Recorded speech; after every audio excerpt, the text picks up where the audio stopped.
जासूस, रोमांचक कहानी, प्रतिध्वनि। हे ईश्वर, मुझे अधिक लेने के नहीं, अधिक देने के योग्य बनाओ। रोहन और हेमा ने स्कूल से आकर जैसे ही घर में प्रवेश किया कि बाहर के आंगन में एक चटाई पर दादाजी बैठे दिखे। उन्हें किसी काम में तल्लीन देखकर दोनों ठिठक कर वहीं रुक गए। हेमा ने कुछ कहना चाहा तो रोहन ने होठों पर अंगुली रखकर चुप रहने का इशारा किया। दोनों आंगन में रखी कार के पीछे छुपकर यह जानने का प्रयास करने लगे कि चटाई पर बैठे दादाजी आखिर क्या कर रहे हैं। उन्होंने ध्यान से देखा कि दादाजी ने डस्टबिन का कचरा एक अखबार के ऊपर पलट रखा है और उस कचरे में से कुछ सामान बीन बीन कर वे एक स्टील की प्लेट में रखते जा रहे हैं। डस्टबिन वहीं बगल में लुढ़का पड़ा है। हेमा ने धीरे से पूछा कि दादाजी यह क्या कर रहे हैं। दादाजी शायद कचरे में से ऑलपिन बीन रहे हैं, रोहन धीरे से बोला। प्लेट में ऑलपिन गिरने से हल्की सी खन खन की आवाज आ रही थी। फिर बच्चों ने देखा कि दादाजी पुरानी कॉपियों के फटे पन्ने भी उठाकर उनकी तह ठीक करके एक के ऊपर एक रखते जा रहे हैं। हेमा ने दादाजी को टोकना चाहा, किंतु रोहन ने फिर उसे रोक दिया।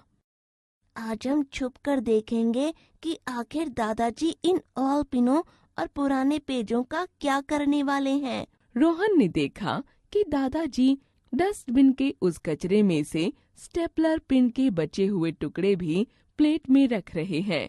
दोनों बच्चे धीरे से कमरे के भीतर आ गए, जैसे उन्होंने कुछ भी नहीं देखा हो। उन्होंने ठान लिया था कि आज दादाजी की जासूसी करके ही रहेंगे। भोजन के बाद दादाजी अपने कमरे में चले गए और पुरानी कॉपियों के फटे पुराने पन्नों को कैंची से काटकर सुडौल आकार देकर चौकोर बनाने में जुट गए। बच्चों ने बाहर की खिड़की में अपना अड्डा बना लिया था, जहां से दादाजी साफ दिखाई दे रहे थे। रोहन और हेमा इधर उधर की बातें करते रहे, कभी स्कूल की, कभी अपने अपने टीचर की, ताकि दादाजी को आभास न हो सके कि उन पर नजर रखी जा रही है। 1 घंटे के भीतर उन्होंने कागजों की छोटी छोटी 8-10 कॉपियां बना ली थीं। दोनों बच्चे उत्सुक थे कि देखें दादाजी उन कॉपियों का क्या करते हैं। फटे पुराने कागज तो नगर पालिका की कचरा गाड़ी में डालने के लिए होते हैं। फिर दादाजी ये क्या कर रहे हैं? आज बच्चों की नजर सिर्फ दादाजी पर थी। वे दूसरे सभी काम कर तो रहे थे, पर ध्यान रह रहकर दादाजी की तरफ जा रहा था। शाम को दादाजी घूमने के लिए निकले। बच्चों ने देख लिया था कि दादाजी ने वह छोटी छोटी कॉपियां एक छोटे से थैले में रख ली हैं और कुछ चौक एवं पेंसिल के टुकड़े भी। चलते चलते दादाजी झोपड़पट्टियों की तरफ मुड़ गए और एक झोपड़ी के सामने रुक गए। पहले से ही वहां उपस्थित 4-5 बच्चों ने उन्हें घेर लिया।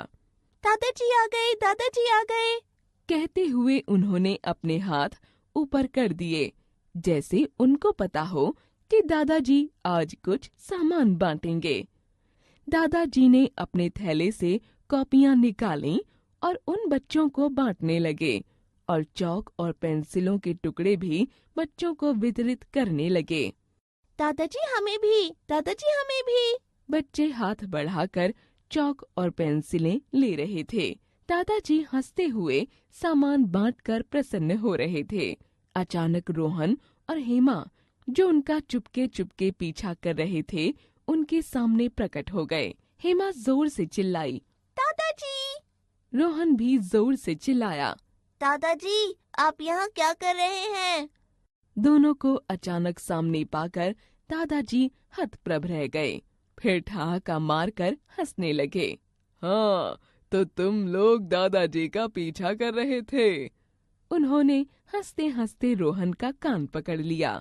दादाजी, हम लोग जानना चाहते थे कि आप कचरे में से क्या एकत्रित करते हैं और आज आपकी पोल खुल गई। दादाजी, आप फटे पुराने कागज क्यों इकट्ठे करते हैं? यह कचरा तो बाहर फेंकना चाहिए। हेमा ने कहा।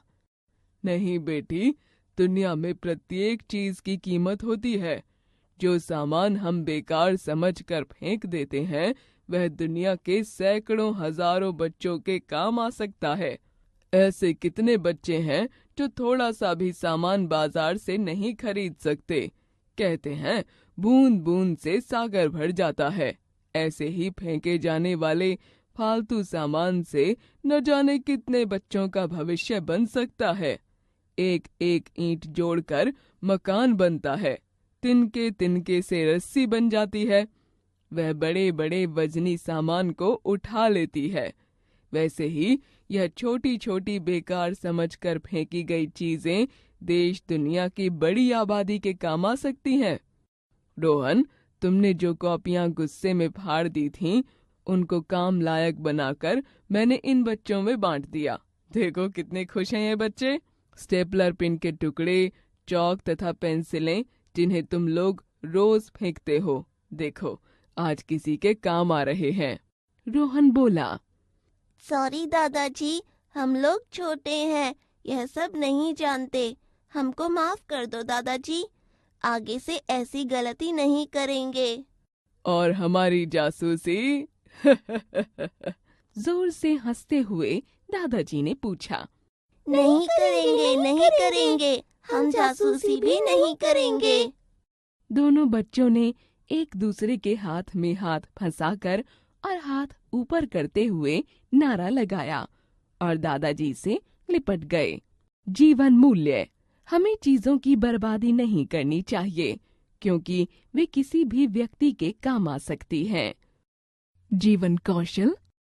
आज मेरी टिफिन में खाना और बोतल में पानी दोनों बच गए।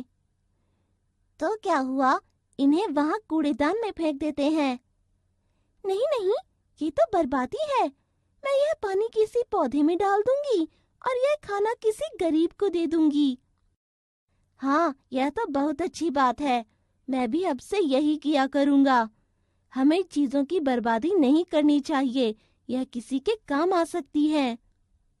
बातों बातों में हमने सीखा कि हमें चीजों की बर्बादी नहीं करनी चाहिए, क्योंकि जो चीजें हमारे लिए अनुपयोगी हैं, वह किसी और के लिए उपयोगी सिद्ध हो सकती